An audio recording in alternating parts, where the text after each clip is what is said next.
യേശുക്രിസ്തുവിൻ്റെ പരിശുദ്ധമായ നാമം മഹത്വപ്പെടുമാറാകട്ടെ. ശുദ്ധ യോഹന്നാൻ്റെ സുവിശേഷം 6-ാം അധ്യായം 37-ഉം 39-ഉം വാക്യം നമുക്ക് വായിക്കാം. പിതാവ് എനിക്ക് തരുന്നതൊക്കെയും എൻ്റെ അടുക്കൽ വരും. എൻ്റെ അടുക്കൽ വരുന്നവനെ ഞാൻ ഒരു നാളും തള്ളിക്കളകയില്ല. ദൈവത്തിന് സ്തോത്രം. എൻ്റെ അടുക്കൽ വരുന്നവനെ ഞാൻ ഒരു നാളും തള്ളിക്കളകയില്ല. ദൈവത്തിന് സ്തോത്രം. വീണ്ടും നമുക്ക് 39-ാമത്തെ വാക്യം വായിക്കാം. അവൻ എനിക്ക് തന്നതിലൊന്നും ഞാൻ കളയാതെ എല്ലാം ഒടുക്കത്തെ നാളിൽ ഉയർത്തെഴുന്നേൽപ്പിക്കണമെന്നാകുന്നു എന്നെ അയച്ചവൻ്റെ ഇഷ്ടം. ദൈവത്തിൻ്റെ ഇഷ്ടം എന്താണെന്ന് അവിടെ പറയുന്നു. പിതാവായ ദൈവം ഇളകാത്ത രാജ്യത്തിലേക്ക് വേണ്ടി, ദൈവരാജ്യം കൊടുക്കുന്നതിന് വേണ്ടി ആകർഷിച്ചുകൊണ്ട് വരുന്നതായ എല്ലാവരെയും ദൈവം ഒരാളെയാണ് ഏൽപ്പിക്കുന്നത്. ആരെയാണ് ഏൽപ്പിക്കുന്നത്? യേശുക്രിസ്തുവിനാണ് ഏൽപ്പിക്കുന്നത്. പ്രിയപ്പെട്ടവരെ, നാം ചിന്തിച്ചു വന്നിരുന്നത് എബ്രായലേഖനം 12-ാം അധ്യായം 28-ാം വാക്യമാണ്. ഇളകാത്ത രാജ്യം പ്രാപിക്കുക എന്നുള്ളതാണ്. ഇളകാത്ത രാജ്യം ഈ ഭൂമിയിലെ ഒരാൾക്ക് പ്രാപിക്കണമെങ്കിൽ ആ മനുഷ്യൻ ഒരാളുമായിട്ടാണ് ബന്ധത്തിൽ വരേണ്ടത്, യേശുക്രിസ്തുവുമായിട്ടാണ്. പിതാവായ ദൈവം അങ്ങനെയുള്ള മനുഷ്യരെ ക്രിസ്തുവിനോടാണ് ബന്ധിപ്പിക്കുന്നത്, പ്രസ്ഥാനങ്ങളോടല്ല, വേറെ ഏതെങ്കിലും പരിശുദ്ധന്മാരായ പിതാക്കന്മാരോടോ വ്യക്തികളോടോ അല്ല, പ്രാസംഗികന്മാരോടല്ല. പിതാവായ ദൈവം ഏൽപ്പിക്കുന്നത് പുത്രൻ തമ്പുരാനെയാണ് ഏൽപ്പിക്കുന്നത്, ക്രിസ്തുവിനെയാണ് പിതാവായ ദൈവം ഏൽപ്പിക്കുന്നത്. അപ്പോൾ നമുക്ക് തോന്നിയേക്കാം, ദൈവത്തിന് മുഖവശമുള്ളത് കൊണ്ട് ആരൊക്കെയോ സ്വർഗത്തിൽ പോകാൻ വേണ്ടി ദൈവം മുൻകൂട്ടി നിശ്ചയിച്ചു, അവരാണ് സ്വർഗത്തിൽ പോകുക എന്ന്. ഒരിക്കലും അങ്ങനെയല്ല. അപ്പോസ്തലപ്രവൃത്തികൾ 13-ാം അധ്യായത്തിൻ്റെ 46-ാമത്തെ വാക്യം വായിക്കാം. അപ്പോസ്തലപ്രവൃത്തികൾ 13-ാം അധ്യായം 46-ാമത്തെ വാക്യം വായിക്കാം. അപ്പോൾ പൗലോസും ബർന്നബാസും ധൈര്യം പൂണ്ട്, ദൈവവചനം ആദ്യം നിങ്ങളോട് പറയുന്നത് ആവശ്യമായിരുന്നു. എന്നാൽ നിങ്ങൾ അതിനെ തള്ളി നിങ്ങളെ തന്നെ നിത്യജീവൻ അയോഗ്യരെന്ന് വിധിച്ചു കളയുന്നതിനാൽ ഇതാ ഞങ്ങൾ ജാതികളിലേക്ക് തിരിയുന്നു. ദൈവത്തിന് സ്തോത്രം. അപ്പോസ്തലൻ പറയുകയാണ്, നിത്യജീവൻ അഥവാ ഇളകാത്ത രാജ്യം പ്രാപിക്കുന്നതിന് ദൈവം എല്ലാവരെയും അതിന് കണ്ടിരിക്കുകയാണ്. പക്ഷേ അന്ന് അന്ത്യോക്യയിലുള്ളതായ കുറേ ആളുകൾ തങ്ങളെ തന്നെ അതിന് വേണ്ട എന്ന് വെച്ചവർ. ഒന്നുകൂടി ആ വാക്യം ഒന്ന് വായിച്ച്. അപ്പോൾ പൗലോസും ബർന്നബാസും ധൈര്യമുണ്ട്, ദൈവവചനം ആദ്യം നിങ്ങളോട് പറയുന്നത് ആവശ്യമായിരുന്നു. എന്നാൽ നിങ്ങൾ അതിനെ തള്ളി നിങ്ങളെ തന്നെ നിത്യജീവൻ അയോഗ്യരെന്ന് വിധിച്ചു കളയുന്നതിനാൽ. ദൈവത്തിന് സ്തോത്രം. എല്ലാവർക്കും അവസരം കൊടുക്കുക എന്നുള്ളതാണ് ദൈവത്തിൻ്റെ വഴി. ദൈവം അവർക്ക് അവസരം കൊടുത്തു, ദൈവരാജ്യം പ്രാപിക്കാൻ, ഇളകാത്ത രാജ്യം പ്രാപിക്കാൻ അവസരം കൊടുത്തു. പക്ഷേ അവരെ അവസരത്തെ തള്ളി മാറ്റി. അവസരം എന്ന് പറയുന്നത് നിത്യജീവൻ്റെ വചനം കേൾക്കുക എന്നുള്ളതായിരുന്നു. കർത്താവായ യേശുവിൻ്റെ ക്രൂശുമരണത്തെ വിവരിക്കുന്നതായ നിത്യജീവൻ്റെ വചനം കേൾക്കുക, ആ വചനം വിശ്വസിക്കുക, ആ അവസരമാണ് ദൈവം കൊടുത്തത്. പക്ഷേ അന്ന് ആ ജനം അവസരം തള്ളിക്കളഞ്ഞു. 48-ാമത്തെ വാക്യം വായിക്കാം. ജാതികൾ ഇത് കേട്ട് സന്തോഷിച്ച് ദൈവവചനത്തെ മഹത്വപ്പെടുത്തി നിത്യജീവനായി നിയമിക്കപ്പെട്ടവർ എല്ലാവരും വിശ്വസിച്ചു. ദൈവത്തിന് സ്തോത്രം. അവര് നിത്യജീവന് വേണ്ടി നിയമിക്കപ്പെട്ടവരാണ് ഞങ്ങൾ. അവരാ വചനം സ്വീകരിച്ചു. അതുകൊണ്ട് അവരെ നിത്യജീവന് വേണ്ടി നിയമിക്കപ്പെട്ടവരെന്ന് അവിടെ രേഖപ്പെടുത്തുകയാണ് ചെയ്യുന്നത്. ദൈവം എല്ലാവർക്കും അവസരം കൊടുക്കുന്നു. പക്ഷേ ചില മനുഷ്യർ അത് തള്ളിക്കളയുന്നു, വേണ്ട എന്ന് വയ്ക്കുന്നു. അതേ സമയം തന്നെ, അതേ വചനം തന്നെ, അതേ ഉപദേശം തന്നെ, അതേ യേശുവിനെ തന്നെ, അതേ വഴികൾ തന്നെ, അതേ കൽപ്പന തന്നെ ചിലർ സന്തോഷത്തോടെ സ്വീകരിക്കുന്നു, അനുസരിക്കാൻ തയ്യാറാകുന്നു. അവർ നിത്യജീവന് യോഗ്യരായിട്ട് എണ്ണപ്പെട്ടു എന്ന് പറയുന്നു. ചിലർ നിത്യജീവനെ തള്ളിക്കളയുന്നു. പ്രിയപ്പെട്ടവരല്ലാതെ ദൈവം ആരെയും മുൻകൂട്ടി നിശ്ചയിക്കുകയല്ല ചെയ്യുന്നത്. മനുഷ്യൻ അവൻ്റെ അവസരം തള്ളിക്കളഞ്ഞിട്ട്, മനുഷ്യൻ നിത്യജീവൻ വേണ്ട, ഇളകാത്ത രാജ്യം എനിക്ക് വേണ്ട, സാത്താൻ്റെ രാജ്യം മതി, നരകം മതിയെന്ന് മനുഷ്യൻ തന്നെയെ തീരുമാനിക്കുന്നതാണ്. അല്ലാതെ ദൈവം ആരെയും നരകത്തിലേക്കായിട്ട് ദൈവം മുൻകൂട്ടിയൊന്നും പ്ലാൻ ചെയ്തിട്ടില്ല. എല്ലാവർക്കും അവസരമുണ്ട്. വചനം സ്വീകരിക്കുക, വചനമനുസരിക്കുക. ഈ കാലത്ത് നമ്മുടെ മുമ്പിലുള്ളത് ഒരേ ഒരു വഴി മാത്രമേ ഉള്ളൂ. യേശുവിൻ്റെ വചനം അനുസരിക്കുക, സത്യവേദ പുസ്തകം അനുസരിക്കുക, ക്രിസ്തുവിൻ്റെ കൽപ്പന പ്രകാരം നടക്കുക, ക്രിസ്തുവിൻ്റെ മുഖത്ത് നോക്കി ക്രിസ്തുവിനെ പിൻപറ്റുക. ദൈവമക്കളെ, എല്ലാവർക്കും ദൈവരാജ്യം പ്രാപിക്കാം. പക്ഷേ മനുഷ്യൻ്റെ മനസ്സ് ഇളക്കമുള്ളതാണ്. അവൻ എപ്പോഴും ഇങ്ങനെ ചിന്തിച്ചുകൊണ്ടിരിക്കും, വിൽ ഐ ബി ആക്സെപ്റ്റഡ്? എന്നെ ദൈവം സ്വീകരിക്കുമോ?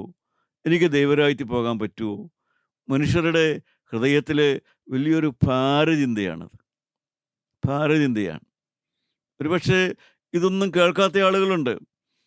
അവർക്ക് ഒരു പ്രശ്നവും തോന്നുകയില്ല. അവരെ ഇതൊക്കെ ഒന്നും പ്രശ്നമില്ലാതെ അവർ പോവുകയാണ്. മരിച്ചു കഴിഞ്ഞ് ആ യാഥാർത്ഥ്യത്തെ നേരിടുമ്പോഴേ അവരറിയുന്നുള്ളൂ, ഇങ്ങനെയൊരു വഴിയുണ്ടായിരുന്നുവെന്നും, ഒരു ദൈവരാജ്യം ഉണ്ടെന്നും, ഒരു സ്വർഗരാജ്യത്തിലേക്കുള്ള വഴിയുണ്ടായിരുന്നുവെന്നും അവർ മരണം കഴിഞ്ഞ് മാത്രമേ അറിയുന്നുള്ളൂ. അവർക്ക് പിന്നീടൊരു പോക്കുവഴിയുള്ളതായി നാം വേദപുസ്തകത്തിൽ വായിക്കുന്നില്ല. ഒരു മനുഷ്യന് ഒരിക്കൽ മാത്രമേ അവസരം കിട്ടുന്നുള്ളൂ. അത് മരണം കഴിഞ്ഞല്ല, മരണത്തിന് മുമ്പാണ് ദൈവരാജ്യം പ്രാപിക്കാനുള്ളതായ, ഇളകാത്ത രാജ്യം പ്രാപിക്കാനുള്ളതായ അവസരം ലഭിക്കുക. മറ്റൊരു കൂട്ടർ ആത്മീയരാണ്, ജന്മനാ തന്നെ അവർ ക്രിസ്ത്യാനികളെന്ന് പറയപ്പെടുന്നവരാണ്. അവരുടേതായ വിചാരം പ്രത്യേകിച്ചൊന്നും ചെയ്യേണ്ടതില്ല. അവർ ജീവിക്കേണ്ടതുപോലെ, കാരണവന്മാർ ജീവിച്ചതുപോലെ ദേവാലയവും പ്രാർത്ഥനാ കൂട്ടങ്ങളും ഇതെല്ലാമായിട്ടങ്ങ് ജീവിക്കുക, ആ വഴി അങ്ങ് പോവുക. അതിലുപരിയായിട്ട് ഹൃദയത്തിൽ എന്തെങ്കിലും മാറ്റം വരണമെന്നോ, തൻ്റെ ജീവിതത്തിലെ പാപസംബന്ധമായ വിഷയങ്ങളിൽ വ്യത്യാസം ഏറ്റുപറച്ചിൽ വേണമെന്നോ, പശ്ചാത്താപമോ അനുതാപമോ അതൊന്നും അവരുടെ വിഷയമാകുന്നില്ല. അവർ കർമ്മങ്ങളും ആചാരങ്ങളുമുണ്ട്, അങ്ങനെ കണ്ണടച്ചു പോകുന്ന ആളുകളുണ്ട്. എന്നാൽ നിഷ്കളങ്കരായിട്ട് ദൈവരാജ്യത്തിൽ പോകണം എന്നാഗ്രഹിക്കുന്ന ആളുകൾക്കാണ് ഏറ്റവും വലിയ പ്രതിസന്ധി നേരിടുന്നത്. കാരണം അവരുടെ ഹൃദയം ഇങ്ങനെ തേങ്ങിക്കൊണ്ടിരിക്കും. അവരുടെ ഹൃദയത്തിൽ തേങ്ങലാണ്. ദൈവം എന്നെ സ്വീകരിക്കുമോ, ദൈവം എന്നെ ദൈവരാജ്യത്തിൽ എത്തിക്കുമോ എന്നുള്ളതായ തേങ്ങലാണ് അവർക്കുള്ളത്. അതിൻ്റെ ഒന്നാമത്തെ കാരണം വിശ്വാസത്തിൻ്റെ രാഹിത്യമാണ്, വിശ്വാസമില്ല എന്നുള്ളതാണ്. ഇന്നത്തെ ആത്മീയ ഗോളത്തിലേക്ക് നാം നോക്കിയാൽ തന്നെ വിശ്വാസ ആത്മീയമല്ല ഇന്ന് പലർക്കുമുള്ളത്. മറിച്ച് ഒരു സംശയമാണ് എല്ലാത്തിലും. ആത്മീയത്തെക്കുറിച്ച് തന്നെ, പോകുന്ന വഴിയെക്കുറിച്ച് തന്നെ, കേൾക്കുന്ന വചനത്തെക്കുറിച്ച് തന്നെ, വചനം പറയുന്നവരെക്കുറിച്ച് തന്നെ, പ്രാർത്ഥനയെക്കുറിച്ച് തന്നെ, എല്ലാത്തിനെക്കുറിച്ചും വിശ്വാസമല്ല, ഒരു സംശയമാണ് എവിടെയും. നാം മർക്കോസിൻ്റെ സുവിശേഷം 5-ാം അധ്യായം 28-ാമത്തെ വാക്യത്തിൽ ഒരു സ്ത്രീയെ പരിചയപ്പെടുന്നുണ്ട്. വിധം പ്രായമായ ഒരു സ്ത്രീ, വളരെ അവശതയായ ഒരു സ്ത്രീ. അവൾക്ക് എന്താണുള്ളത് നമുക്ക് നോക്കാം. 5-ാം അധ്യായത്തിന് 28-ാമത്തെ വാക്യം. അവന്റെ വസ്ത്രമെങ്കിലും തൊട്ടാൽ ഞാൻ രക്ഷപ്പെടുമെന്ന് പറഞ്ഞ് പുരുഷാരത്തിൽ കൂടി പിറകിൽ വന്ന് അവന്റെ വസ്ത്രം തൊട്ടു. ദൈവത്തിന് സ്തോത്രം. അവൻ്റെ യേശുവിൻ്റെ വസ്ത്രമെങ്കിലും തൊട്ടാൽ തനിക്ക് സൗഖ്യം വരുമെന്ന് അവൾ പറഞ്ഞുകൊണ്ടിരുന്നു. അതവളുടെ വിശ്വാസം. ആര് പഠിപ്പിച്ചു? ആരെങ്കിലും പ്രസംഗിച്ചോ? അങ്ങനെ ആരും പ്രസംഗിച്ചതായിട്ടില്ല. യേശുവിൻ്റെ വസ്ത്രത്തെ തൊട്ടാൽ സൗഖ്യം കിട്ടുമെന്ന് ആരും പ്രസംഗിച്ചില്ല. ഒരു പള്ളിയിലും പറഞ്ഞില്ല, ഒരു ദേശത്ത് ആരും പ്രസംഗിച്ചില്ല. പിന്നെ ആരാണ് അവളോട് പറഞ്ഞത്? യേശുവിൻ്റെ വസ്ത്രം തൊട്ടാൽ എനിക്ക് പരിഹാരം കിട്ടുമെന്ന് ആരാണ് അവളോട് പറഞ്ഞു കൊടുത്തത്? അവൾ തന്നെത്താൻ പഠിച്ചതല്ല, അവൾ പാണ്ഡിത്യമുള്ളവളല്ല, പഠിപ്പുള്ളവളല്ല, യാതൊന്നുമില്ല. ആരും അവളെ ഉപദേശിച്ചുമില്ല. പക്ഷേ അവിടെയാണ് പരിശുദ്ധാത്മാവിൻ്റെ പ്രവർത്തനം. പരിശുദ്ധാത്മാവ് ആ നിസ്സഹായതയായ ആ സ്ത്രീയോട് പരിശുദ്ധാത്മാവ് മനസ്സലിഞ്ഞിട്ട് അവൾക്കൊരു വിശ്വാസം കൊടുത്തു. ക്രിസ്തു, യേശു, അവൻ്റെ വസ്ത്രത്തെ തൊടാനേ അവൾക്ക് പറ്റുള്ളൂ. അവളുടെ അവശത കൊണ്ട് അത് മതി എന്ന് വിശ്വസിക്കാൻ ഒരു കൃപ കിട്ടി. എൻ്റെ പ്രിയപ്പെട്ടവർ, അതൊരു ധൈര്യമാണത്. അവിടെ പരിശുദ്ധാത്മാവ് ആ സ്ത്രീയെ ധൈര്യപ്പെടുത്തുകയാണ്. അവിടെ സംശയമില്ലാതെ അവൻ്റെ വസ്ത്രത്തിലും തൊട്ടാൽ എനിക്ക് സൗഖ്യം തരും. അവിടെയാണ് ധൈര്യം എന്ന് പറയുന്നത്. എപ്പോഴും ദൈവത്തിൻ്റെ ആത്മാവ് നിസ്സഹാരനായ മനുഷ്യനെ ധൈര്യപ്പെടുന്നതായി നമുക്ക് വായിക്കാൻ സാധിക്കും. ഇബ്രാലേഖനത്തിൽ നാം വായിക്കുന്നുണ്ടല്ലോ 4-ാം അധ്യായത്തിൽ, നമുക്കുള്ള മഹാപുരോഹിതൻ നമ്മുടെ ബലഹീനതകളെ അറിയാത്തവനല്ല, പാപമൊഴികെ സകലത്തിലും നമുക്ക് തുല്യമായി പരീക്ഷിക്കപ്പെട്ടവനത്രേ. അതുകൊണ്ട് കരുണ ലഭിപ്പാനും തത്സമയത്ത് സഹായത്തിനുള്ള കൃപ പ്രാപിപ്പാനുമായി ധൈര്യത്തോടെ കൃപാസനത്തിനടുത്തിയില്ല. അവിടെ ധൈര്യത്തോടെ പ്രാർത്ഥിക്കാനാണ് പറയുന്നത്. ധൈര്യത്തോടെ യേശുവിൻ്റെ അടുക്കൽ ചെന്ന് വസ്ത്രത്തെ ഒന്ന് തൊടുക, ധൈര്യത്തോടെ പ്രാർത്ഥിക്കുക. ഇനിയും ധൈര്യം നമുക്ക് നോക്കാം. 1 യോഹന്നാൻ 4-ാം അധ്യായത്തിൻ്റെ 17-ാമത്തെ വാക്യം. എപ്പോഴാണ് പരിശുദ്ധാത്മാവ് നമുക്ക് ധൈര്യം തരുന്നത്? നമുക്ക് വായിച്ചു കേൾക്കാം. 1 യോഹന്നാൻ 4:17. ന്യായവിധി ദിവസത്തിൽ നമുക്ക് ധൈര്യം ഉണ്ടാവാൻ തക്കവണ്ണം ഇതിനാൽ സ്നേഹം നമ്മോട് തികഞ്ഞിരിക്കുന്നു. അവൻ ഇരിക്കുന്നത് പോലെ ഈ ലോകത്തിൽ നാമും ഇരിക്കുന്നു. ദൈവത്തിന് സ്തോത്രം. ന്യായവിധിയുടെ നാളിൽ ധൈര്യമുണ്ടാകും. അതിപ്പോഴേ ഉറപ്പാണ്. അതിപ്പോഴേ ഉറപ്പാക്കിയിട്ടാണ് മരണത്തിന് മുമ്പ് തന്നെ മനുഷ്യൻ ആ ഉറപ്പ് കൊടുത്താണ് പരിശുദ്ധാത്മാവ് വിടുന്നത്. ന്യായവിധിയുടെ നാളിൽ ഉറപ്പോടെ ധൈര്യത്തിനുണ്ടാകേണ്ടതിന് പ്രിയപ്പെട്ടവരെ എങ്ങനെ ഒരുങ്ങണം, ഏത് വിടണം, ഏത് സ്വീകരിക്കണം, ആത്മാവ് ഒരുക്കിയാണ് വിടുന്നത്. ധൈര്യം തരുന്ന ഒരാത്മാവ്. ദൈവരാജ്യം യേശുവിനെ തൊട്ടാൽ എനിക്ക് സൗഖ്യം തരും, യേശുവിനെ തൊട്ടാൽ എൻ്റെ പ്രശ്നം മാറും, യേശുവിനെ തൊട്ടാൽ എൻ്റെ വേദന മാറും, യേശുവിനെ തൊട്ടാൽ എൻ്റെ അവശത മാറും, എൻ്റെ മനോവേദന മാറും, എൻ്റെ ശരീരത്തിലും സൗഖ്യം വരും. വിശ്വാസം. രണ്ടാമത് ധൈര്യത്തോടെ ചെന്ന് പ്രാർത്ഥിക്കുവാനുള്ളതായ ആ ധൈര്യം. കർത്താവേ, ഈ പ്രതിസന്ധി കടന്നു പോകാനുള്ളതായ ധൈര്യം, എനിക്ക് പാപത്തിൻ്റെ മേൽ ജയം വേണമെന്നുള്ളതായ ധൈര്യം, പാപം കൂടാ ജീവിക്കാൻ എനിക്ക് കൃപ തരുമെന്നുള്ളതായ ആ ധൈര്യം. മൂന്നാമത് ന്യായവിധിയുടെ നാളിൽ ദൈവത്തിൻ്റെ മുമ്പാകെ, ന്യായാധിപനായ യേശുവിൻ്റെ മുമ്പാകെ നിൽക്കാനുള്ളതായ ധൈര്യം ഈ ഭൂമിയിൽ വെച്ച് തന്നെ മനുഷ്യൻ പ്രാപിക്കുകയാണ്. ദൈവത്തിന് സ്തോത്രം. ദൈവമക്കളെ, ഇതൊക്കെ സാധ്യമാണോ? ഈ ഭൂമിയിൽ വെച്ച് തന്നെ ഒരു ന്യായവിധിയുണ്ട് എന്ന് മനസ്സിലായി.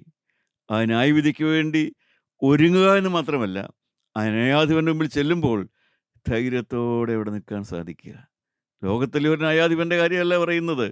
ഹൃദയരഹസ്യങ്ങൾ അറിയുന്ന ഒരു ന്യായാധിപൻ്റെ മുമ്പിൽ ധൈര്യത്തോടെ, ഈ ഭൂമിയിൽ കൃമികീടമായിട്ടും, ഈ ഭൂമിയിൽ താന്തോന്നിയായിട്ടും തോന്നിവാസിയായിട്ടും, ഈ ഭൂമിയിൽ അധമനായിട്ടും വേശ്യാവൃത്തിക്കാരിയായിട്ടും, അതുപോലെ തന്നെ വേശ്യാവൃത്തിക്കാരനോ കൊലപാതകനോ അടിപിടിക്കാരനോ എല്ലാമായിട്ട് ജീവിച്ച മനുഷ്യന് ന്യായവിധിയുടെ നാളിൽ ധൈര്യത്തോടെ നിൽക്കാമെന്ന്. ദൈവത്തിന് സ്തോത്രം. അതെങ്ങനെ സാധിക്കും? അവിടെയാണ് സ്നേഹത്താൽ നിറഞ്ഞു. ക്രിസ്തുവിൻ്റെ സ്നേഹം. മാനസാന്തരപ്പെട്ടു. മാനസാന്തര അനുഭവത്തിലൂടെ സ്നേഹിക്കാനുള്ള കഴിവ് കിട്ടി. ക്രിസ്തു ഹൃദയത്തിലേക്ക് വരുമ്പോൾ ലഭിക്കുന്നതാണ് സ്നേഹിക്കാനുള്ള കഴിവ്. ദൈവത്തെ സ്നേഹിക്കുക, മനുഷ്യനെ സ്നേഹിക്കുക, ചുറ്റുമുള്ളവരെ സ്നേഹിക്കുക. ആ സ്നേഹത്തിലേക്ക് കിടക്കുമ്പോൾ തന്നെ നമുക്കൊരു കാര്യം ഉറപ്പാണ്, ന്യായവിധിയുടെ നാളിൽ നിൽക്കാനുള്ളതായ ആ പ്രാഗൽഭ്യം എനിക്ക് കിട്ടി. ഈ ഭൂമിയിൽ വെച്ച് അനുഭവപ്പെടുന്ന ക്വാളിഫിക്കേഷൻ ഒന്നേ ഉള്ളൂ. ന്യായവിധിയുടെ നാളിൽ നിൽക്കാൻ കഴിയുമെന്നുള്ളതിന് ഈ ഭൂമിയിൽ വെച്ച് അനുഭവപ്പെടുന്ന ക്വാളിഫിക്കേഷൻ ഒന്നേ ഉള്ളൂ, എനിക്ക് യേശുവിനെ പൂർണ്ണമായി സ്നേഹമാണ്. യേശുവിനെ ഞാൻ സ്നേഹിക്കുന്നു. അവൻ സ്നേഹം മാത്രമാണ്. എൻ്റെ കൂടെ ജീവിക്കാൻ ദൈവം തന്നവരെ ഞാൻ ആത്മാർത്ഥമായി സ്നേഹിക്കുന്നു. ഒരു കയ്പുമില്ലാതെ സ്നേഹിക്കുന്നു. ദൈവം എനിക്ക് തന്ന ആത്മീയ സഹോദരങ്ങളെയും ഞാൻ ആത്മാർത്ഥമായി സ്നേഹിക്കുന്നു. ഈർഷ്യയില്ലാതെ സ്നേഹിക്കുന്നു. ആ പ്രാഗൽഭ്യമാണ് ന്യായവിധിയുടെ നാളിൽ എനിക്ക് അവൻ്റെ മുമ്പിൽ നിൽപ്പാനുള്ളതായ ആ യോഗ്യതയുണ്ടെന്നുള്ളതിന് ഈ ഭൂമിയിൽ വെച്ച് തന്നെ എനിക്ക് മനസ്സിലാക്കാവുന്ന ഒരടയാളമാണത്. സ്നേഹിക്കാനുള്ള കഴിവ്. ദൈവത്തിന് സ്തോത്രം. ദൈവമക്കളെ, ജീവനുള്ള ദൈവം നാം എന്താണ് പഠിച്ചത്? എൻ്റെ അടുക്കൽ വരുന്നവനെ ഞാൻ ഒരു നാളും കൈവിടുകയില്ല. ഇളകാത്ത രാജ്യം കിട്ടുമോ എനിക്ക്? ദൈവം കൈവിട്ട് കളയുമോ? ദൈവം മറന്നു കളയുമോ? തക്ക സമയം വരുമ്പോൾ ദൈവം എന്നെ പിശാച് പിടിച്ചോട്ടെ എന്ന് വെച്ച് ദൈവം അങ്ങ് മാറുമോ? പിശാച് എന്നെ പിടിച്ചുകൊണ്ട് പോകുമോ? ദൈവമക്കളെ, എപ്പോഴും നാം ഉറയ്ക്കുക, ഉത്തരവാദിത്തമുള്ള ഒരു സൃഷ്ടാവാണ് എന്നെയും നിങ്ങളെയും ഈ ഭൂമിയിലേക്ക് അയച്ചത്. എന്നെയും നിങ്ങളെയും ഭൂമിയിലേക്ക് അയച്ചത് ഒരു ഉത്തരവാദിത്തപ്പെട്ട സൃഷ്ടാവാണ് അയച്ചത്. ഈ ഭൂമിയിലെ ഒരപ്പനും അമ്മയും എന്നെ മറന്നാലും ദൈവം എന്നെ മറക്കുകയില്ല, സങ്കീർത്തനക്കാരൻ പറയും. കാരണം ഒരപ്പനൊരു ഉത്തരവാദിത്തമുണ്ട്, ഒരമ്മയ്ക്കൊരു ഉത്തരവാദിത്തമുണ്ട്. അപ്പൻ ഏത് പ്രകാരവും അതിൻ്റെ മകനെ രക്ഷിക്കാൻ വേണ്ടി ശ്രമിക്കുന്ന ഒരു ഉത്തരവാദിത്തമാണ്. ഇനി അവർ മറന്നാൽ പോലും ഉത്തരവാദിത്തപ്പെട്ട ഒരു ദൈവമാണ് എന്നെ ഈ ഭൂമിയിലേക്ക് സൃഷ്ടിച്ചയച്ചത്. അത് നിങ്ങളുടെ മക്കളെ ചെറുപ്പകാലത്തെ പഠിപ്പിക്കണം. നിങ്ങളുടെ മക്കളെ കുഞ്ഞുകാലം മുതൽ പഠിപ്പിക്കണം. മോനെ, ഈ ഭൂമിയിലേക്ക് മോൻ ജനിച്ചത് ദൈവം സൃഷ്ടിച്ചതാണ് മോനെ. ഉത്തരവാദിത്തപ്പെട്ട ഒരു ദൈവമാണ് മോനെ സൃഷ്ടിച്ചത്. ആ ദൈവം കൈവിടുന്നവനല്ല, ആ ദൈവം ഉപേക്ഷിക്കുന്നവനല്ല, ആ ദൈവം പിണങ്ങി മാറുന്നവനല്ല. ആ ദൈവം നിന്നെ സ്വർഗത്തിലെത്തിക്കും, നിന്നെ പഠിപ്പിക്കും, നിന്നെ ഉയർത്തും, നിനക്ക് ഭാവി തരും, നിനക്ക് ഐശ്വര്യം തരും. നീ അവൻ്റെ മകനാണ്. ആ ബന്ധം നിലനിർത്തുക എന്നുള്ളതാണ് നിൻ്റെ ഉത്തരവാദിത്തം. എൻ്റെ പ്രിയപ്പെട്ടവരെ, നമ്മൾ അനേകർക്കും സാധിക്കാതെ പോകുന്ന ഒരു കാര്യമാണ്. നമ്മൾക്കെല്ലാം ദൈവം തന്നിരിക്കുന്ന ജീവിതം വ്യത്യസ്തങ്ങളാണ്. ഒരാളെപ്പോലെയല്ല മറ്റൊരാൾ. ഒരാളുടെ അവസ്ഥയല്ല മറ്റൊരാളുടെ. ജ്യേഷ്ഠത്തിയുടെ പോലെയല്ല അനിയത്തി. അനിയൻ്റെ പോലെയല്ല ജ്യേഷ്ഠൻ. പ്രിയപ്പെട്ടവരെ, സഹോദരങ്ങൾ തമ്മിലോ സഹോദരിമാർ തമ്മിലോ ഒരു താരതമ്യപ്പെടുത്താൻ പോലും നമുക്ക് സാധിക്കുകയില്ല. അത്ര വ്യത്യാസപ്പെട്ട ജീവിത സാഹചര്യങ്ങളും ജീവിത വെല്ലുവിളികളുമാണ് നമ്മുടെ മുമ്പിലേക്ക് വരിക. അതുകൊണ്ട് ഒന്നും പകർത്തി എഴുതാൻ സാധിക്കില്ല. മറ്റൊരാളെപ്പോലെ ഇയാൾ, അവളെപ്പോലെ ഇവൾ, ഇവനെപ്പോലെ അവൻ, അങ്ങനെയൊന്നും നമുക്ക് താരതമ്യപ്പെടുത്താൻ പറ്റുകയില്ല. ഓരോരുത്തരും അവരവരെ കർത്താവിൽ നിന്ന് പ്രാപിക്കണം. ഓരോരുത്തരും യേശുക്രിസ്തുവിൽ നിന്ന് അവരുടെ മുമ്പിലുള്ളതായ ജീവിതം ശ്രദ്ധയോടെ ഓടുവാനും അവരുടെ മുമ്പിലുള്ളതായ ജീവിതത്തിൽ ഇളകാത്ത രാജ്യം പ്രാപിക്കേണ്ടതിന് വേണ്ടി ഓരോരുത്തരും ദൈവത്തിൽ നിന്ന് അവന് വേണ്ടതായ നടത്തിപ്പ് പ്രാപിക്കണം. ദൈവത്തിൻ്റെ ആലോചന പ്രാപിച്ച് ഓരോരുത്തരും ജീവിച്ചു പോരേണ്ടതാണ്. ദൈവത്തിന് സ്തോത്രം. എന്തുകൊണ്ടാണ് നമ്മുടെ സംശയം മാറാത്തത്? കർത്താവ് എൻ്റെ പാപം ക്ഷമിച്ചോ? എനിക്ക് ദൈവരാജ്യം കിട്ടുമോ? സംശയങ്ങൾ വരാൻ നമുക്ക് ചിന്തിച്ചാൽ അറിയാം. 3-4 കാര്യങ്ങൾ നമുക്ക് ചിന്തിച്ച് പറയാനായിട്ട് സാധിക്കും. ഒന്ന്, ദൈവം എൻ്റെ പാപം ക്ഷമിച്ചോ ഇല്ലയോ സംശയം വരാനുള്ള കാരണം, ഒന്നാമത്തെ കാരണം എന്തായിരിക്കും? അവസരം കിട്ടിയാലും ഞാൻ ഇനി പാപം ചെയ്യൂല. ആ ഉറപ്പുണ്ട്. ദാവീദിന് ആ ഉറപ്പുണ്ട്. ദാവീദ് വേണ്ടാതിനം ചെയ്തതാ. പക്ഷേ ദാവീദിന് പാപം ക്ഷമിച്ചോ സംശയമില്ല. കാരണം ദാവീദിന് ഉറപ്പുണ്ട്, ഇനി ഒരു അവസരം കിട്ടിയാലും ഞാനത് ചെയ്യുകയില്ല എന്നുള്ള ഉറപ്പുണ്ട്. ദൈവമക്കളെ, നമുക്ക് ആ ഉറപ്പുണ്ടോ? ആ ഉറപ്പ് ഹൃദയത്തിൽ നിന്ന് പ്രാപിച്ചില്ല എങ്കിൽ നാം പുറമേ പാപം വിട്ടാലും നമ്മുടെ ഹൃദയം കൊണ്ട് പാപത്തെ താലോലിക്കുന്നുണ്ടാകും. എന്നെ ആത്മീയം പഠിപ്പിച്ച പ്രിയപ്പെട്ട യോഹന്നാൻ സാർ പറയാറുണ്ടായിരുന്നു, പാപത്തിൻ്റെ ഒരു ഊറിയ രസമെന്ന്. പാപം അത് വേണ്ട, പക്ഷേ ഹൃദയത്തിൻ്റെ ഉള്ളിൽ അതിനോട് ഒരു വെറുപ്പില്ലായ്മ. അത്ര വലിയ കുറ്റമൊന്നും അല്ല, എങ്കിലും വേണ്ടാതിരിക്കുക നല്ലത്, അവരുടെ അഭിപ്രായം. അങ്ങനെ ഒരു മനോഭാവമുള്ള ആളുകൾക്ക് ഒരിക്കലും പാപം ക്ഷമിച്ച് കിട്ടിയതായിട്ട് നിർണയം ഒരിക്കലും ഉണ്ടാകുകയില്ല. രണ്ടാമത്, നമ്മുടെ ഹൃദയത്തിൽ ആരോടെങ്കിലും കയ്പുണ്ടെങ്കിൽ, നമുക്ക് നമ്മുടെ പാപം ക്ഷമിച്ച് കിട്ടിയെന്നുള്ളതായ ആ നിർണയം ഉണ്ടായിരിക്കുകയില്ല. നമ്മുടെ ഉള്ളിൽ കിടക്കുന്ന കയ്പ് വേറെ ഏതെങ്കിലും വിധത്തിലായിരിക്കും. പക്ഷേ ആരോടെങ്കിലും കയ്പുള്ള ഹൃദയമുള്ളൊരു വ്യക്തിക്ക് അവൻ്റെ ഹൃദയത്തിൽ കർത്താവ് എൻ്റെ പാപം കഴുകിയെന്നുള്ളതായ ആ നിർണയം ലഭിക്കുകയില്ല.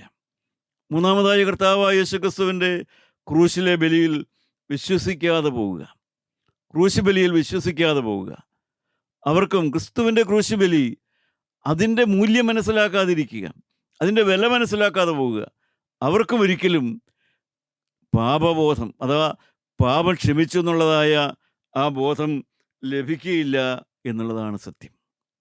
നാലാമതായിട്ട്, നമുക്ക് ആ നിർണയം കിട്ടണമെങ്കിൽ നാം ഒരു പ്രാവശ്യം ഏറ്റുപറഞ്ഞു, ഒരു പ്രാവശ്യം ഒരു വചനം കേട്ടു, ഒരു പ്രാവശ്യം വാക്യം വായിച്ചു, നമുക്കൊരു ബോധമുണ്ടായി, അത് ഏറ്റുപറഞ്ഞു, ശരി തന്നെ. പക്ഷേ നാം പിന്നെയും വചനം കേൾക്കുകയും കൂടുതലായിട്ട് കർത്താവിനോട് അടുക്കുകയും ദൈവത്തോടും ദൈവമക്കളോടും ദൈവവേലയോടെല്ലാം അടുത്തടുത്ത് വന്നാൽ മാത്രമേ നമുക്ക് പൂർണ്ണമായിട്ടും കർത്താവിൻ്റെ പാപം ക്ഷമിച്ചു എന്നുള്ളതായ ആ ബോധം ലഭിക്കുകയുള്ളൂ. ദൈവത്തിന് സ്തോത്രം. നമുക്ക് പഴയ നിയമകാലത്തെ ഭക്തന്മാരായ ആളുകളിലേക്ക് നോക്കാം. അവരുടെ വേദനാ വിഷയം എന്തായിരുന്നു നോക്കാം. വേദനാ വിഷയം നമുക്കൊന്ന് വായിച്ചു നോക്കാം. എബ്രായ ലേഖനം 9-ാം അധ്യായത്തിൻ്റെ 9-ാം വാക്യം വായിക്കാം. 10-ാം അധ്യായത്തിൻ്റെ 11-ാം വാക്യം വായിക്കാം. എബ്രായ ലേഖനം 9:9. ആ കൂടാരം ഈ കാലത്തേക്കൊരു സാദൃശ്യമത്രേ. അതിനൊത്തവണ്ണം ആരാധനക്കാരന്റെ മനസ്സാക്ഷിയിൽ പൂർണ്ണ സമാധാനം വരുത്തുവാൻ കഴിയാത്ത വഴിപാടും യാഗവും അർപ്പിച്ചു പോരുന്നു. പഴയ നിയമകാലത്തെ ആ ഭക്തന്മാര് വഴിപാടും യാഗവും അർപ്പിച്ചു പോന്നിരുന്നു. പക്ഷേ അവരുടെ മനസ്സാക്ഷി പൂർണ്ണ സമാധാനത്തിലേക്ക് വന്നിരുന്നില്ല. അവരുടെ വേദന അവിടെ കിടക്കുകയായിരുന്നു. പാപം അത് ക്ഷമിച്ചു കിട്ടിയോ എന്നുള്ളതായ വേദന, പരിഹാരം വന്നോ എന്നുള്ളതായ വേദന. 10-ാം അധ്യായം 11-ാമത്തെ വാക്യം വായിക്കാം. ഏത് പുരോഹിതനും ദിവസേന ശുശ്രൂഷിച്ചും പാപങ്ങളെ പരിഹരിപ്പാൻ ഒരു നാളും കഴിയാത്ത അതേ യാഗങ്ങളെ കൂടെ കഴിച്ചും കൊണ്ട് നിൽക്കുന്നു. പ്രിയപ്പെട്ടവരെ, ആ കാലത്തെ പുരോഹിതൻ പരിഹാരം വരുത്താത്ത യാഗം പിന്നെയും പാപത്തിന് പരിഹാരം വരുത്താത്ത യാഗം പിന്നെയും അർപ്പിച്ചുകൊണ്ടിരുന്നു. കർത്താവായ യേശുവോ യേശുവോ പാപങ്ങൾക്ക് വേണ്ടി ഏകയാഗം കഴിച്ചിട്ട് എന്നേക്കും ദൈവത്തിന്റെ വലത്തുഭാഗത്ത് ഇരുന്നു കൊണ്ട് തന്റെ ശത്രുക്കൾ തന്റെ പാദപീഠമാകുവോളം കാത്തിരിക്കുന്നു. ദൈവത്തിന് സ്തോത്രം. പഴയ നിയമകാലത്ത് യാഗങ്ങൾ കഴിച്ചിരുന്നു. പക്ഷേ കഴിച്ചു കഴിയുമ്പോൾ തന്നെ അവരുടെ ഹൃദയത്തിൽ സമാധാനം പ്രാപിച്ചിരുന്നില്ല. പാപമോചനം കിട്ടിയെന്നുള്ളതായ ആ പ്രാഗൽഭ്യം കിട്ടിയിരുന്നില്ല. അക്കാലത്ത് പുരോഹിതന്മാർ പോലും യാഗങ്ങളിങ്ങനെ കഴിച്ചുകൊണ്ടേയിരുന്നു. പിന്നെയും പിന്നെയും യാഗം കഴിച്ചുകൊണ്ടിരുന്നു. ആ പഴയ നിയമകാലത്ത് മനുഷ്യൻ ഒരു കാലത്ത് ദൈവത്തോടു കൂടെ നടക്കുന്നവനായിരുന്നു. പുറപ്പാടിന് മുമ്പുള്ള കാലത്ത്, ന്യായപ്രമാണത്തിന് മുമ്പുള്ള കാലത്ത് ഹാനോക്ക് ദൈവത്തോടുകൂടെ നടന്നു. ഹാനോക്കിന് ഭയപ്പെടാതെ ദൈവത്തിൻ്റെ കൂടെ നടക്കാൻ പറ്റി. കാരണം അവന് വിവാഹിതനാണ്, മകനുണ്ടായി, കുടുംബജീവിതമുണ്ടായിരുന്നു. പക്ഷെ ദൈവത്തോടു കൂടെ നടന്നു. കുറ്റബോധമില്ലാതെ ദൈവത്തോട് നടക്കാൻ സാധിച്ചു. കാരണം ദൈവത്തോടുള്ളതായ ആ സ്നേഹത്തിൽ നടക്കാനായിട്ട് സാധിച്ചു. ദാവീദിൻ്റെ കാലം വന്നു. ദാവീദ് പാപത്തിൽ വീണു. പാപത്തിൽ വീണ ദാവീദിൻ്റെ കാലം വന്നപ്പോൾ പുരോഹിതനുണ്ട്, എല്ലാം ഉണ്ട്. പഴയ നിയമകാലത്തെ ദൈവമക്കൾ ദേവാലയം വഴിയാണ് ദൈവത്തോട് ബന്ധപ്പെട്ടുകൊണ്ടിരുന്നത്. പുരോഹിതൻ വഴിയാണ് ദൈവത്തോട് ബന്ധപ്പെട്ടിരുന്നത്. മോശയുടെ കാലം മുതൽ നമുക്ക് കാണാം, മനുഷ്യൻ നേരിട്ട് ദൈവത്തോട് ബന്ധപ്പെടുന്നില്ല.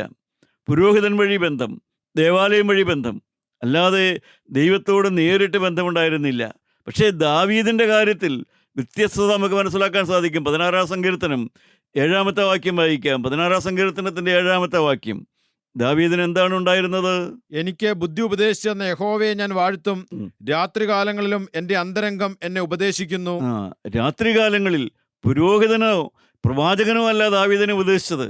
അവരെല്ലാം ദാവീദിൻ്റെ പാപം ഒരിക്കൽ ചൂണ്ടിക്കാണിച്ചു കൊടുത്തു.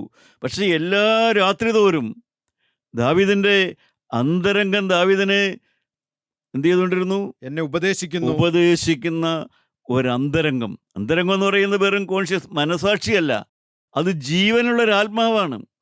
അത് ആത്മാവിൻ്റെ ജീവനാണ്. ദാവീദിന് ജീവൻ പ്രാപിച്ച ഒരു ആത്മാവിനെ കിട്ടിയിരുന്നു. ആ ആത്മാവാണ് അന്തരംഗം എന്ന് പറയുന്നത്. ആ ആത്മാവ് ശരിയും തെറ്റും എല്ലാം ദാവീദിന് ബോധ്യപ്പെടുത്തിക്കൊണ്ടിരുന്നു, ധൈര്യപ്പെടുത്തിക്കൊണ്ടിരുന്നു. ശരിയായ രീതിയിലാണ് മുമ്പോട്ട് പോണത്. നിൻ്റെ ആത്മാവ് ശുഭമായ വഴിയിലാണ് പോണത്. നിൻ്റെ തീരുമാനത്തിൽ ഉറച്ചു നിൽക്കുക. ക്രിസ്തു നിൻ്റെ ഉള്ളിലുണ്ട്, ദൈവം നിൻ്റെ ഉള്ളിലുണ്ട്, ക്രിസ്തു നിൻ്റെ ഉള്ളിലുണ്ടെന്നുള്ളതായ ആ നിർണയത്തോടു കൂടെയാണ് ദാവീദ് ജീവിച്ചിരുന്നത്. എൻ്റെ പ്രിയപ്പെട്ടവരെ, സ്വന്തം ആത്മാവിൻ്റെ അവസ്ഥ അറിഞ്ഞാണ് ദാവീദ് ജീവിച്ചത്. നിങ്ങളുടെ ആത്മാവിൻ്റെ അവസ്ഥ അറിഞ്ഞുകൊണ്ടാണോ നിങ്ങൾ ജീവിക്കുന്നത്? ആത്മാവ് ദൈവത്തിൻ്റെ കരങ്ങളിലാണ്. ആത്മാവ് ദൈവത്തോട് ഇണങ്ങിയാണ്. ഇന്ന് മരിച്ചാൽ ദൈവരാജ്യത്തിലെത്തുമെന്നുള്ളതായ ഉറപ്പോടുകൂടിയാണോ ജീവിച്ചുകൊണ്ടിരുന്നത്? ദാവീദിന് ആ ഉറപ്പുണ്ടായിരുന്നെന്നാണ് പറയുന്നത്. എൻ്റെ അന്തരംഗം എന്നെ ഉപദേശിച്ചു കൊണ്ടിരുന്നു. ആത്മാവിൻ്റെ അവസ്ഥ ദാവീദിന് വെളിപ്പെട്ട് കിട്ടുന്നു. ദൈവത്തിന് സ്തോത്രം. ദൈവം എന്നെ ഉപേക്ഷിക്കുമോ? ഒരു കാലത്ത് ഉപേക്ഷിക്കില്ല. ഒരു നാൾ ഞാൻ നിന്നെ കൈവിടുകയില്ല, ഉപേക്ഷിക്കുകയില്ല. നമ്മുടെ കരുണയുള്ള കർത്താവ് തൻ്റെ മഹാമധ്യസ്ഥ പ്രാർത്ഥനയിൽ യോഹന്നാന്റെ സുവിശേഷം 17-ാം അധ്യായം 24-ാമത്തെ വാക്യത്തിൽ എന്താണ് സ്വർഗീയ പിതാവിനോട് പ്രാർത്ഥിച്ചത്? നമുക്ക് കേൾക്കാം. പിതാവേ, നീ ലോകസ്ഥാപനത്തിനു മുമ്പേ എന്നെ സ്നേഹിച്ചിരിക്കൊണ്ട് എനിക്ക് നൽകിയ മഹത്വം നീ എനിക്ക് തന്നിട്ടുള്ളവർ കാണേണ്ടതിന് ഞാൻ ഇരിക്കുന്നിടത്ത് അവരും എന്നോടുകൂടി ഇരിക്കണമെന്ന് ഞാൻ ഇച്ഛിക്കുന്നു. ദൈവത്തിന് സ്തോത്രം. പിതാവ് പ്രാർത്ഥിക്കുകയാണ്, പിതാവേ, നീ എനിക്ക് തന്ന മഹത്വം ഇവർ കാണേണ്ടതിന് ഞാൻ ഇരിക്കുന്നത് ആ തേജസ് അവർക്ക് കാണിച്ചു കൊടുക്കണമെന്ന്. ദൈവമക്കളെ, ആരാണ് പ്രാർത്ഥിച്ചത്? യേശുവാണ് പ്രാർത്ഥിച്ചത്. സാധാരണക്കാരായ ആ മനുഷ്യർക്ക് ദൈവത്തിൻ്റെ തേജസ്, ക്രിസ്തു ഇരിക്കുന്ന ദൈവരാജ്യത്തിൽ ആ തേജസ് അവർക്ക് കാണിച്ചു കൊടുക്കണമെന്ന് പിതാവാ ദൈവത്തോട് യേശു ക്രിസ്തു പ്രാർത്ഥിക്കുകയാണ് ചെയ്യുന്നത്. നമ്മുടെ പൗരത്വമോ സ്വർഗത്തിലത്രേ. അവിടെ നിന്ന് കർത്താവായ യേശു ക്രിസ്തു വീണ്ടും വരുമെന്ന് നമ്മൾ വിശ്വസിക്കുകയും നമ്മുടെ താഴ്ചയുള്ള ശരീരം അവൻ്റെ മുഖത്തുമുള്ള ശരീരത്തോട് അനുരൂപമായിത്തീരുമെന്ന് ഫിലിപ്പിയ ലേഖനം 3-ാം അധ്യായത്തിൻ്റെ അവസാനത്തെ വരി നമുക്കൊന്ന് വായിച്ചു നോക്കാം.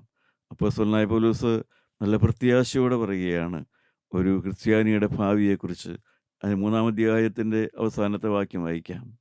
അവൻ സകലവും തനിക്ക് കീഴ്പ്പെടുത്തുവാൻ കഴിയുന്ന തൻ്റെ വ്യാപാര ശക്തി കൊണ്ട് നമ്മുടെ താഴ്ചയുള്ള ശരീരത്തെ തൻ്റെ മഹത്വമുള്ള ശരീരത്തോട് അനുരൂപമായി രൂപാന്തരപ്പെടുത്തും. ദൈവത്തിന് സ്തോത്രം. പ്രിയപ്പെട്ടവരെ, ദൈവം ഇതെല്ലാം ചെയ്യും.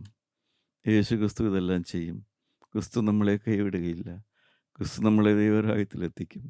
ദ അയൺ ക്ലാഡ് സെക്യൂരിറ്റി എന്ന് പറയും. എന്ന് വെച്ചാൽ ഇരുമ്പ് കൊണ്ടടച്ച അയൺ ക്ലാഡ് സെക്യൂരിറ്റി. നമ്മുടെ രക്ഷ ഭദ്രമാണ് പ്രിയപ്പെട്ടവരെ. നാം കർത്താവിൽ നിന്ന് ഇറങ്ങിപ്പോകാതിരുന്ന് വെച്ചാൽ മതി. ദൈവത്തിന് സ്തോത്രം. അവൻ പ്രത്യക്ഷനാകുമ്പോൾ നാം അവനെ താനിരിക്കും പോലെ തന്നെ കാണുന്നതാകൊണ്ട് അവനോട് സദൃശന്മാരായിത്തീരും. നമ്മുടെ തലകളെ നമുക്ക് വണക്കാം. പ്രിയപ്പെട്ടവരെ, ദൈവരാജ്യം നഷ്ടപ്പെടുത്താനുള്ളതല്ല. ജീവനുള്ള ദൈവത്തിൻ്റെ ആഗ്രഹം നാം അവിടെ ഉണ്ടാകണമെന്നാണ്. ദൈവം അതിനാണ് തൻ്റെ പുത്രനെ അയച്ച് നമ്മളെ വില കൊടുത്ത് മേടിച്ച് നമ്മളെ പണിതുകൊണ്ടിരിക്കുന്നത്. ദൈവവേദലയെ നീ ശങ്കിക്കല്ലേ, നീ പാപം വിടുക, നീ എല്ലാവരോടും ക്ഷമിക്കുക, ഹൃദയത്തിലെ കയ്പിനോട് യാത്ര പറയുക. ദൈവത്തിന് സ്തോത്രം. ദാവീദിനെ പോലെ രക്ഷ നിർണയമുള്ളവനാകുക. എൻ്റെ ആത്മാവിൻ്റെ അവസ്ഥ മനസ്സിലാക്കുക. കർത്താവിനോട് പ്രാർത്ഥിക്കുക, കർത്താവെ, എൻ്റെ ആത്മാവിൻ്റെ അവസ്ഥ എനിക്ക് മനസ്സിലാക്കി തരണം. എൻ്റെ പാപം ക്ഷമിച്ചു തരണം. ദൈവരാജ്യം എനിക്ക് നഷ്ടമാകരുത്. സ്വർഗീയ പരദീസായിൽ നീതിമാന്മാരുടെ ഗണത്തിൽ എനിക്ക് ഓഹരി തരണമേ എന്ന് പ്രാർത്ഥിക്കാം. നല്ല ദൈവമേ, രക്ഷാനായക, അവിടുത്തെ വിലയേറിയ വാഗ്ദത്തങ്ങൾക്കായി സ്തോത്രം, വിലയേറിയ വചനത്തിനായി സ്തോത്രം. നിന്റെ മക്കളെ അനുഗ്രഹിക്കണമേ. തിരുരക്തം കൊണ്ട് അവരെ മുദ്രയിടണമേ. നഷ്ടപ്പെടാത്ത സൗഭാഗ്യം കൊടുത്ത് ഞങ്ങളെ എല്ലാവരെയും തന്ന് അനുഗ്രഹിക്കണമെന്ന് യേശു മൂലം പ്രാർത്ഥിക്കുന്നു. കൃപയോട് കേട്ട് ഉത്തരം തരുമാറാകണമേ. ആമേൻ.